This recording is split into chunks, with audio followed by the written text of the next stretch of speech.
welcome to the Traveling Introvert. Today I'm going to talk about how I'm doing a marathon, but not a regular running sort of a marathon. I'm doing an online marathon, and I want to talk through the experiences that I've had, because I've done this twice now.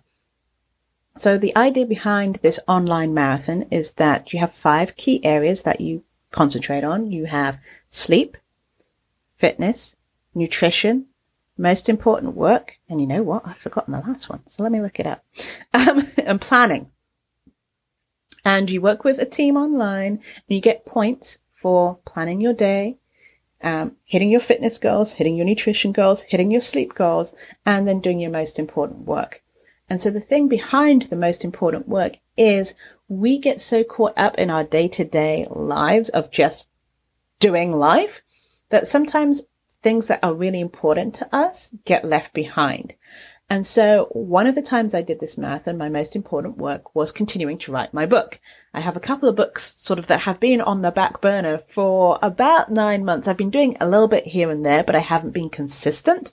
And so the whole point behind the marathon is that you do at least 10 minutes on your most important work per day, because that 10 minutes per day ends up being a lot of time. It ends up being over an hour per week. And if you do up to 100 minutes worth of your most important work per day, it eats up to a lot of time. I ended up writing half of a book, basically, the last time that I did this particular style of marathon. So the most important work. And so what I learnt is that for the sleep patterns, I don't regularly go to bed at the same time for various reasons. It could be for travel. It could be I'm attending an event, but I put in times that I know I could achieve. You want wins, quick wins that you can get. For nutrition, it was eat a piece of fruit per day. And to help me make sure that I would get to that, I made sure that my fridge was stocked the Sunday before the marathon started with fruit that was easy to eat that I liked. It could be strawberries, it could be cherries, it could be an apple a day. I just put a piece of fruit.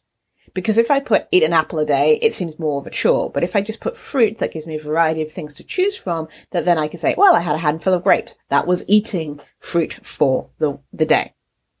For fitness, you try and sort of look at a wide range of things that you could do. So it could be, I will either run or do cardio or go for a walk in the park or go to the gym, or I will cycle at least 10 minutes per day. And that can be your fitness goal. Even stretching, yoga, whatever it might be, counts towards your fitness goal.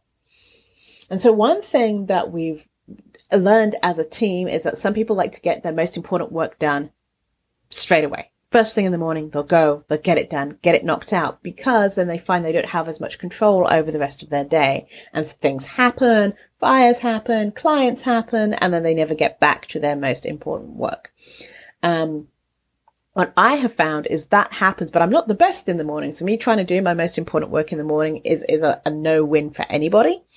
But because of this, have realized when I'm most productive, when it's good for me to do things. I've started to get into a habit of one thing. I discovered a really cool app to go to the gym called Zombies Run, which I'm a little in love with.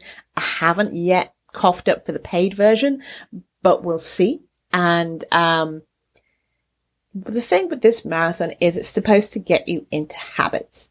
And because you then fall into a habit, you're using less glucose to sort of make decisions. And the less decisions you have to make in your day, the more things that you can do. So the whole idea behind this is to get into a rhythm, get into a habit that makes you feel good and is better, and you get your most important work done. Now, your most important work can change from day to day, from week to week, but at least you have that feeling of accomplishment that, hey, I did 100 minutes of coloring today. I did 100 minutes of self-care. I did 100 minutes of gardening. There's one person who's done 100 minutes of like setting up his new home. He just bought a new place with his partner, and he's setting it up, because moving is one of those things where, because life is happening at the same time you are moving, I definitely know people who have boxes that haven't been open in 6 months since they moved because they just haven't gotten around to it.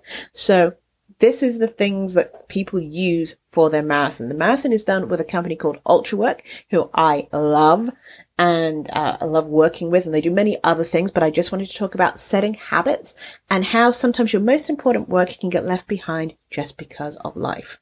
So my challenge to you moving forward is think of what your most important work is and what can you do for 10 minutes per day towards that most important work, and what a difference that can make in your life. Thank you for listening. This is Janice from thecareerintrovert.com, helping you launch your podcast or your book as an introvert.